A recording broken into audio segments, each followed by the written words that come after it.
नमस्कार. विदितजी, पुन्हा एकदा आपल्या आयमा न्यूजला आपलं स्वागत आहे. एकंदरीत काटोल विधानसभा, नरखेड विधानसभा क्षेत्रामध्ये झालेल्या निवडणुकीमध्ये आज अंतिम निकाल लागलेला आहे. तर त्याबद्दल आज जो 20 वर्षानंतरचा जो एक वेगळाच निकाल लागलेला आहे, तर त्याबद्दल आपण आमच्या न्यूज चॅनलला काय सांगाल?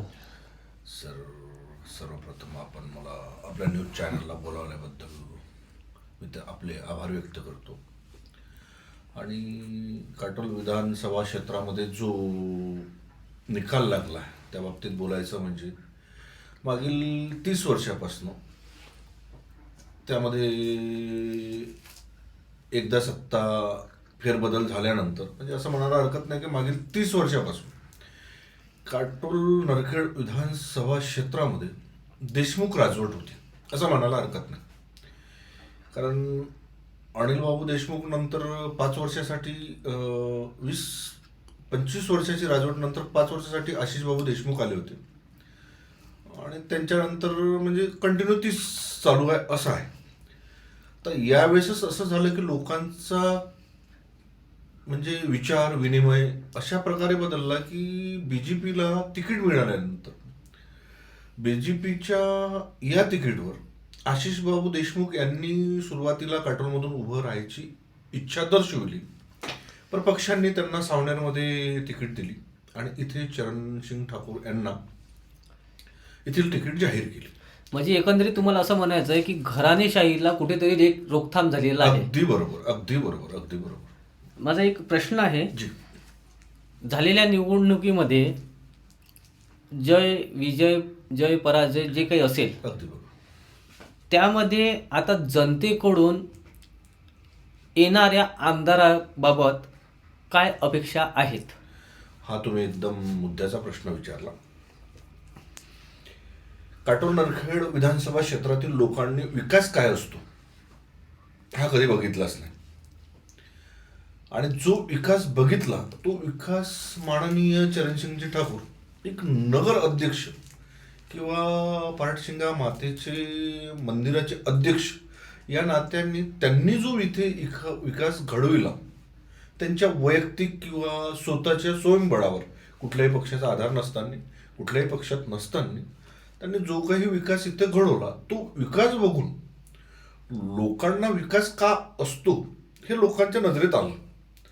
त्यामुळे त्यांनी चरणसिंगजी ठाकूर यांना भरघोस मताने निवडून दिलं आणि त्यांच्याकडून खूप साऱ्या अपेक्षा आहेत की त्यांनी विकास करायला पाहिजे. म्हणून नोकरीच्या बाबतीत कंपन्या यायला पाहिजे, जुन्या कंपन्या बंद आहेत त्या नव्यानं चालू व्हायला पाहिजे, MIDCमध्ये काहीतरी आगळं वेगळं घडायला पाहिजे, इथे शैक्षणिक याच्यामध्ये शाळा, कॉलेज, मेडिकल कॉलेज या सगळ्या गोष्टी घडायला पाहिजे अशा प्रत्येकांची अपेक्षा आहे. आता त्यात माननीय चरणसिंगजी ठाकूर कितपत सत्यतेत उतरतात यालाही खूप महत्व आहे. बरोबर. शेतीविषयक धोरणाविषयी तुमचं काय मत आहे? शेतीविषयक धोरणाबाबतीमध्ये सगळ्यात पहिले बोलायचं झालं म्हणजे शेती ही तेव्हाच केल्या जाईल जेव्हा शेतीला जायला रस्ता असेल. तर मागील काही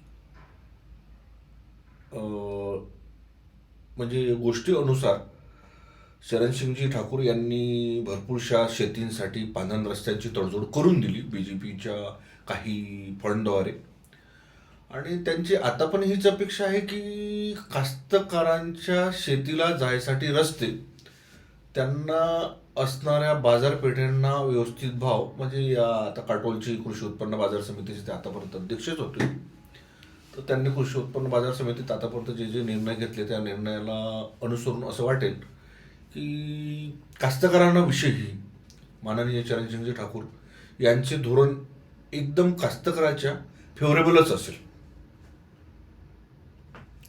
शैक्षणिक धोरणाविषयीच आपलं काय मत आहे? शैक्षणिक धोरणाविषयी माझे मत असे आहे की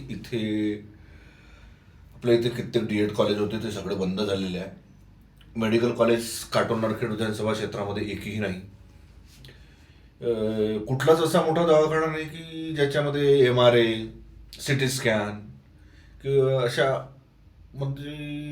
अशा काही टेस्ट केल्या जाईल असे कुठलेच हॉस्पिटलला नाही आहे. आणि डीफॉर्म बीफॉर्म, एक डीफॉर्म कॉलेज आहे काटोलला, बीफॉर्म पण कॉलेज नाही आहे. म्हणजे डिग्री कॉलेज आपल्या काटोल नरखेड तहसीलमध्ये कुठलेही नाही. त्याच्यामुळे शिक्षणाचा पायावा हा जो आहे हा कमजोरच आहे असं म्हणायला हरकत नाही. गेल्या 20 वर्षापासून इथे बेरोजगारीचा प्रश्न हा उद्भवलेला आहे. हो. त्याबद्दल नवनिर्वाचित आमदार माननीय श्री चरणसिंगजी ठाकूर जी. हे कुठपर्यंत रोजगार उपलब्ध करून देतील अशी आपल्याला आशा आहे. बघा, त्यांचे प्रचाराच्या सुरुवातीपासून त्यांनी काटोल नरखेड विधानसभा क्षेत्रामध्ये जे दौरे काढलेले होते त्या दौऱ्यामध्ये त्यांचं सगळं जनतेला सांगणे होते की मी जसाही आमदार बनेल तर या क्षेत्रामध्ये मी नवयुवकांसाठी नवीन रोजगार उत्पन्न म्हणजे तयार करून देईल. आणि त्यांच्या प्रचारासाठी आलेले जेवढेही स्टार प्रचारक होते जे केंद्रामध्ये मोठमोठ्या पदावर आहेत त्यांनी सर्वांनी हेच सांगितलं की तुम्ही माननीय चरणसिंगजी ठाकूरांना जर निवडून दिलं तर आम्ही तुमच्या इथे रोजगारासाठी तुमच्या इथल्या काटोल नरखेडच्या मुलांना कुठेही बाहेर जायची गरज पडणार नाही, इतके रोजगार आम्ही तुमच्या इथं उपलब्ध करून देऊ असं त्यांनी शब्द दिलेले आहेत.